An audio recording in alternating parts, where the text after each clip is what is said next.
Most people believe overthinking means they're intelligent, that if they analyze more, worry more, and replay things longer, they'll eventually find the perfect answer. But here's the uncomfortable truth. Overthinking isn't a sign of intelligence, it's a sign that your mind doesn't feel safe. Because when the brain feels safe, it doesn't loop, it decides. Overthinking begins when your mind is trying to protect you from an uncertain future it cannot predict. And the tragedy is this: the more you overthink, the less control you actually have. Overthinking is not problem-solving. Problem-solving moves forward. Overthinking moves in circles. It feels productive because your mind is busy, but busyness is not progress. Most overthinking happens after useful thinking is already done. You replay conversations that already happened. You imagine outcomes you can't control. You revisit decisions that can't be undone.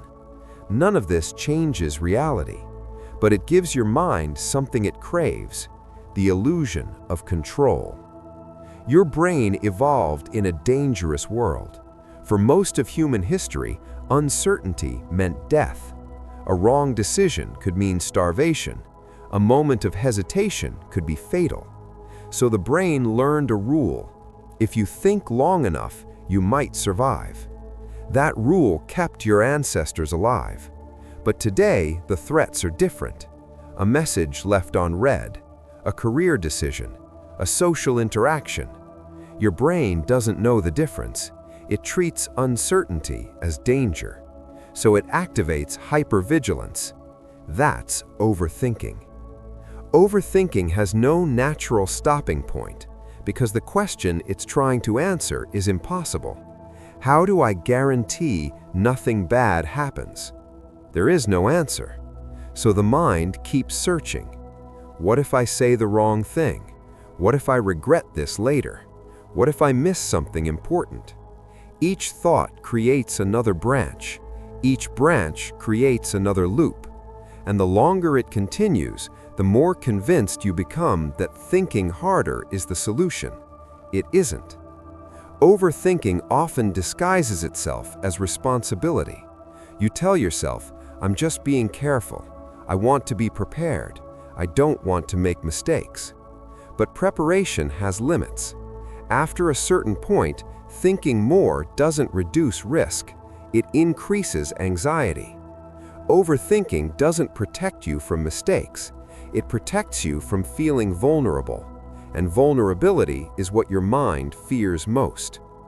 Here's the paradox: the more intelligent you are, the more material your mind has to work with, more imagination, more scenarios, more possible outcomes. So smart people often overthink worse, not better. They can see too many paths, which makes choosing one feel dangerous. This is why highly intelligent people delay decisions, not because they don't know enough, but because they know too much. Knowledge without action becomes paralysis. Overthinking doesn't just steal peace, it steals confidence. Every time you hesitate, you teach your mind that you can't be trusted to act. Over time, even small decisions feel heavy, not because they matter more, but because your self-trust has eroded. This is how overthinking shrinks your life, not dramatically, quietly. Here's what most advice gets wrong. You don't stop overthinking by thinking less. You stop overthinking by acting sooner. Action creates feedback. Feedback creates certainty. Certainty calms the mind. Thinking cannot do that. Even imperfect action grounds you in reality better than perfect analysis, because reality is always clearer than imagination.